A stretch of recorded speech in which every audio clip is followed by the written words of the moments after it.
बेटा रूमा, जय मसीह की पास्टर जी। जय मसीह की। बेटा जीते रहे। अपनी गवाही देनी है। मेरी गवाही है जी, 2 महीने पहले मेरे ससुराल वालों ने फोन किया मेरे पापा को कि ये सारा दिन दुआ प्रार्थना करती रहती है, पता नहीं क्या क्या करती है घर पे।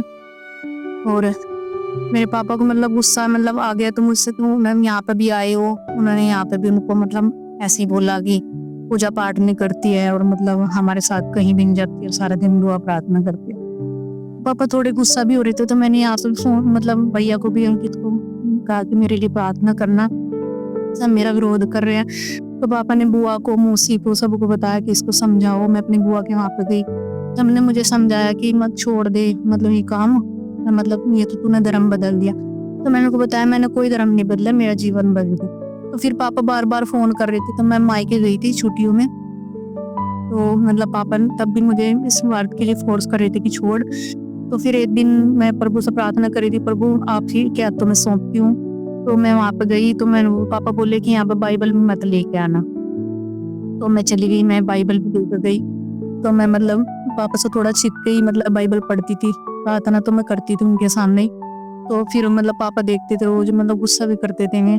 तो जब मेरे आने का टाइम आया मतलब अपने ससुराल में, तो पापा ने मुझे बुलाया। मतलब पापा मेरे ना बहुत थोड़े मतलब गुस्से वाले हैं, तो उनसे ना सब डरते हैं, तो इस करके ना थोड़ा उनसे डर लगता है।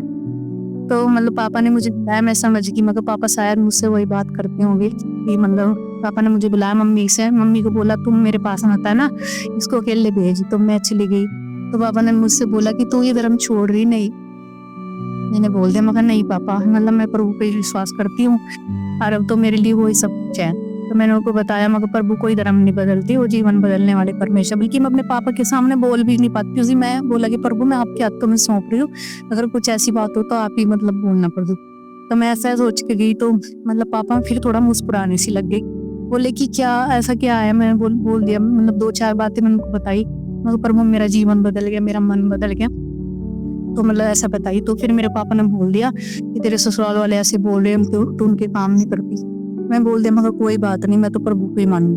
तो फिर पापा ने मेरे बोल दिया ठीक है, तुम्हें करना है तो कर ले, पर थोड़ा उनसे ना अलग होकर कर लेकर, अपने कमरे में जाकर मतलब बाइबल पढ़ लेकर और प्रार्थना कर लिया कर।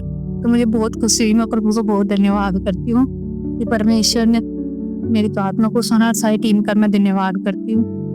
और पास्टर जी मैं एक चीज बार को कि मेरे हस्बैंड को कोई काम नहीं मिला था, तो मेरे ससुराल वालों ने अपना बड़ा काम कर लिया है। मतलब प्रभु ने बहुत अच्छी बरकत दी है, अपना क्रैशर का काम किया है उन्होंने।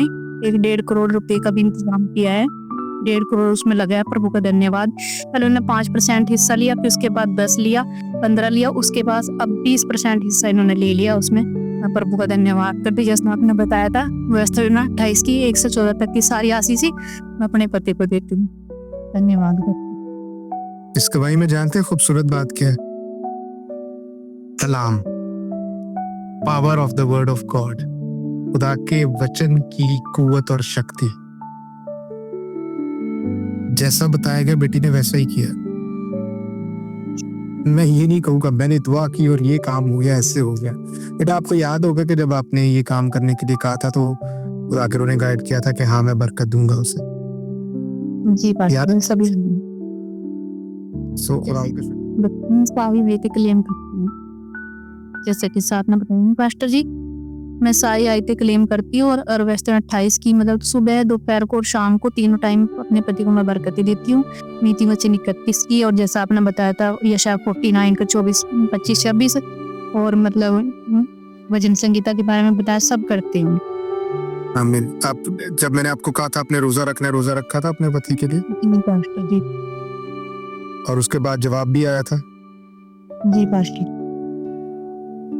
खुदा ने कलाम किया था, मुझे नहीं आता, लेकिन अभी मुझे याद दिलवाया गया, मुझे ये भी नहीं आता रोजे के लिए मुझे बताया गया कि खुदा ने अपने कलाम को पूरा किया। खुदा ने तभी कहा था कि मैं उसे बोलना बरकत दूंगा, और खुदा ने वाकई में बरकत दी। और आज ये उस खुदावंद के कलाम को हम पूरा होते हुए देखते हैं जो खुदावंद ने किया। इस बेटी ने मेहनत की है, ईमान रखा है, विश्वास रखा है और वचन को प्रेफरेंस दी है, किसी आदमी को नहीं दी। याद रखिए, भविष्यवाणी हो जाना, नबूवत हो जाना ये काफी नहीं होता है। इसके बाद हमें उस नबूवत के साथ जुड़े रहना होता है, मेहनत करनी होती है। खुदावंद बरकत देते हैं। सो बेटा आप आत्मिक तौर पे बढ़ते जाओ। खुदावंद आपके हस्बैंड को और ज्यादा बरकत दें, 20 से 50 जाए, 100% जाए। खुदावंद आपको अपने जलाल के लिए कसरत से इस्तेमाल करें और आप ब्लेस्ड रहो बेटा। और याद रखिए कि इस गवाही के बदले खुदावंद आपको बहुत बरकत देंगे। और हम खुदावंद का शुक्र करते हैं कि खुदावंद ने अपने कलाम को जो उसने उस वक्त किया उसको पूरा किया, और इस बेटी ने वो बात पूरी की। याद रखिए, फिर दोबारा बताता हूँ, विश्वानी हो जाना काफी नहीं होता, उसमें बने रहना जरूरी होता है, कलाम के साथ जुड़े रहना जरूरी होता है, तब वो विश्वानी पूरी होती है।